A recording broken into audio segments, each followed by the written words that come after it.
पंजाब में स्थित सिख धर्म के 3 तख्त साहिबान वाले शहरों को पावन शहरों का दर्जा देना पंजाब सरकार के लिए बड़े सौभाग्य की बात है। ये शहर है श्री अमृतसर साहिब, श्री आनंदपुर साहिब और तलवंडी साबो। ਇਹ ਤਿੰਨੋਂ ਤਖਤਾਂ ਦੇ ਸ਼ਹਿਰਾਂ ਨੂੰ ਪੰਜਾਬ ਦੇ ਅਧਿਕਾਰਤ ਪਵਿੱਤਰ ਸ਼ਹਿਰ ਵਜੋਂ ਐਲਾਨ ਕਰਨ ਦਾ ਫੈਸਲਾ ਕੀਤਾ। वेनेजुएला में अमेरिका ने एक तख्ता पलट किया। राष्ट्रपति मादुरो को गिरफ्तार कर अमेरिका ले गया। मादुरो सत्य साईं बाबा के बड़े भक्त। मादुरो की पत्नी भी सत्य साईं की मुरीद।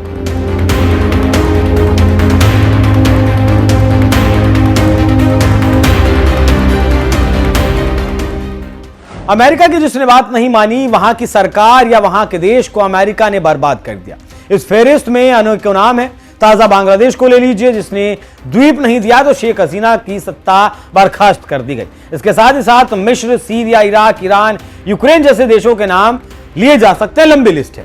सरकारें गिराना अमेरिका की विदेश नीति का हिस्सा है और उसके लिए कोई बहुत बड़ी बात नहीं है। ऐसे में वेनेजुएला पहला देश नहीं है जहां अमेरिका ने परोक्ष या अपरोक्ष रूप से किसी नेता को सत्ता से बेदखल किया है। मादुरो गिरफ्तार है और अमेरिका की जेल में है, लेकिन गिरफ्तारी के बाद मादुरो की कई पहलू सामने आए हैं, जिनमें से एक कहानी है हम आपको आज बताएंगे, जिसे जानकर आप भी चौंक जाएंगे। मादुरो का जन्म वेनेजुएला के कैथोलिक ईसाई परिवार में हुआ था। शुरुआती जीवन बेहद साधारण रहा। युवावस्था में वो एक बस ड्राइवर बने, फिर बस ड्राइवर यूनियन से जुड़ा हुआ, मजदूर राजनीति की और यहीं से मादुरो का राजनीतिक सफर भी शुरू हुआ। वेनेजुएला की राजनीति में एक नाम था ह्यूगो सावेज। क्रांतिकारी, समाजवादी और अमेरिका विरोधी इन्हें माना जाता था।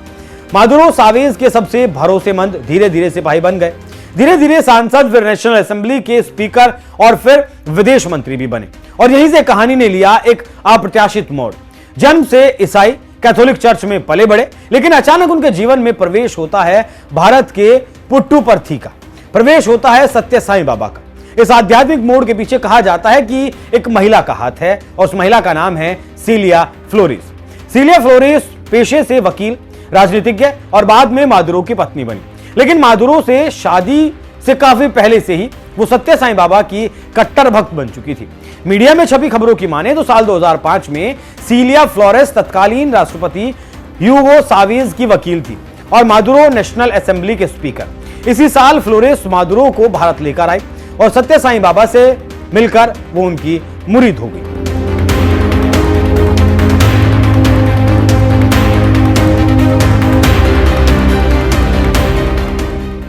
मीडिया में छपी खबरें बताती हैं कि भारत के पुट्टुपर्थी में एक बस ड्राइवर से बना नेता एक संत के चरणों में बैठा था।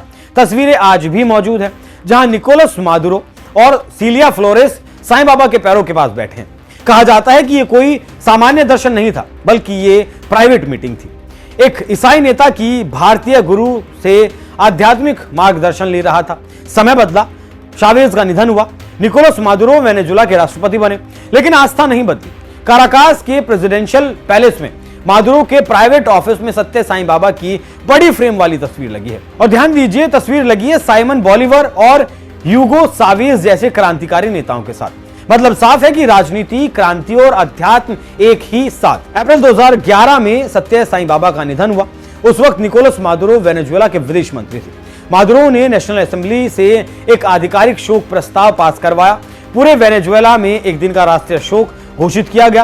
कारण था साईं बाबा के मानवता के लिए आध्यात्मिक योगदान का। एक विदेशी संत और एक पूरे देश का शोक, ये कोई छोटी बात नहीं थी। मादुरो ने अपनी कई भाषणों में भारत की आध्यात्मिक परंपरा की खुलकर तारीफ भी की है।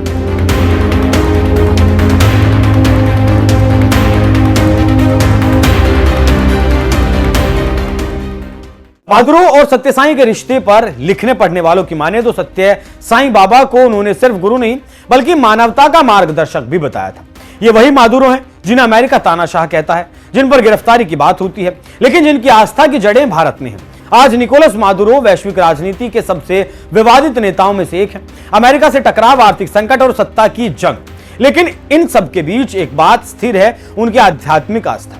एक बस ड्राइवर से राष्ट्रपति तक का सफर और एक कैथोलिक ईसाई से भारतीय गुरु का भक्त बनने तक की यात्रा। यही है निकोलस मादुरो की वो कहानी जो बताती है कि राजनीति भले ही सीमाएं खींचती हो, लेकिन आस्था सबसे ऊपर होती है और जो दिल से प्यार निकल जाए उसका कोई सानी नहीं होता। आप देख लीजिए, सचिन के फैन पाकिस्तान में हैं और दुनिया में भी हैं, लेकिन क्या आप जानते हैं कि भारत का दुश्मन पाकिस्तान हमेशा खून बहाता रहता है, लेकिन प्यार तो प्यार होता है, चाहे आपको जिससे हो। खैर, मादुरो अमेरिका की गिरफ्त में है और अब उनका बचना नामुमकिन लगता है, लेकिन अंत से पहले मादुरो का भारत के प्रति एक प्रेम बाहर आया है जो काफी दिलचस्प कहानी है। ये कहानी आपको कैसी लगी? कमेंट बॉक्स में अपनी राय जरूर दीजिएगा। नमस्कार।